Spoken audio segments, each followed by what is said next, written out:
W dzisiejszym słuchowisku skupimy się na osobie faraona Menesa, pierwszego ludzkiego władcy Egiptu, który otrzymał władzę bezpośrednio z rąk boskich.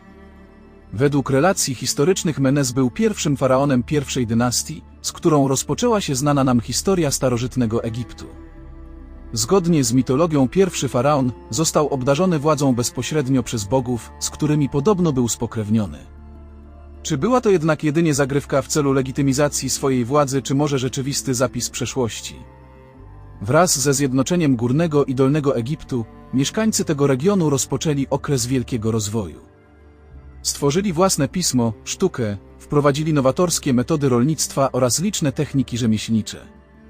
Obecnie uważa się, że te procesy przebiegały znacznie wolniej niż przekazuje się w mitach, a w szczególności jeśli chodzi o zjednoczenie polityczne. Wiele wskazuje na to, iż połączenie obydwu części dzisiejszego Egiptu było ostatecznym rezultatem długich zmagań o charakterze militarnym. Jednak wszystko to miało zostać osiągnięte za życia jednego człowieka, faraona Narmera, władcy Górnego Egiptu, który został zidentyfikowany jako legendarny Menes. Jednak pomimo faktu, że możemy mieć pewność, iż Menes istnieje, jego prawdziwa tożsamość jest przedmiotem debaty. Ogólny konsensus wiąże istnienie tego władcy ze znaleziskiem archeologicznym zwanym paletą Narmera.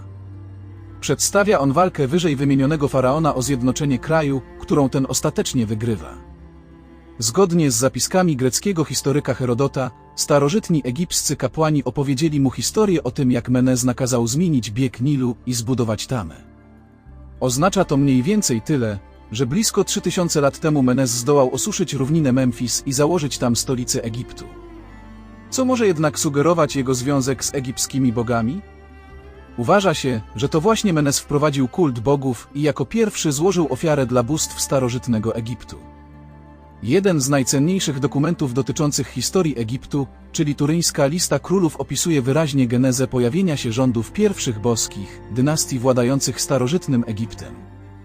Ten dość zniszczony obecnie dokument oryginalnie zawierał w sobie ponad 300 imion władców Egiptu, ze szczególnym uwzględnieniem lat, miesięcy i dni ich panowania. Dla nas szczególnie istotne są dwie ostatnie linijki pierwszej z kolumn, która była poświęcona postaciom bogów. Zawiera ona coś na kształt dzisiejszego podsumowania dokumentu i tak jak w przypadku sumeryjskiej listy pojawia się tam wiele dynastii bogów królów, które rządziły przez kilkadziesiąt tysięcy lat każda. Ostatni władca z dynastii Szemsu-Hor, nazwa ma oznaczać popłecznika Horusa, miał władać przez blisko 36 620 lat, zanim oddał władzę w ręce pierwszego ludzkiego króla Menesa.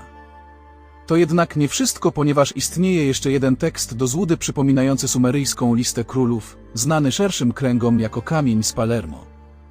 Ta starożytna kamienna tablica jest jednym z najważniejszych źródeł wiedzy dla historyków zajmujących się Egiptem. Mimo iż dokładna data jego powstania jest nadal nieznana, szacuje się, że powstał on w okresie panowania V dynastii.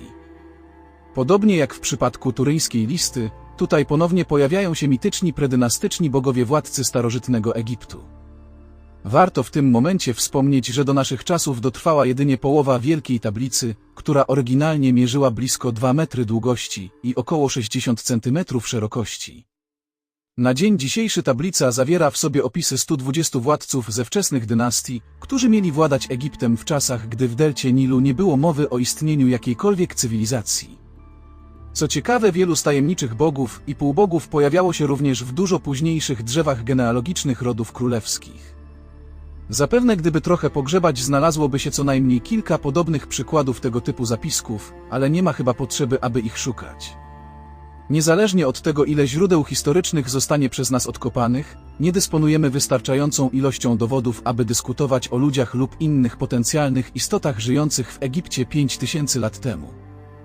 Dokumenty, którymi dysponujemy obecnie, wskazują jednak na to, że przekazanie władzy nad Górnym i Dolnym Egiptem lub jej zbrojne przejęcie kryje w sobie jakąś tajemnicę. Czy poprzedzający Menesa władcy tego regionu to jedynie legendy, czy może rzeczywiście posiadali oni wiedzę i technologię, która czyniła z nich bogów w oczach ludzi? Ciężko jednoznacznie stwierdzić, pozostaje nam jedynie czekać na kolejne odkrycia. Dziękuję za uwagę i zapraszam na kolejne słuchowiska ukrytej prawdy.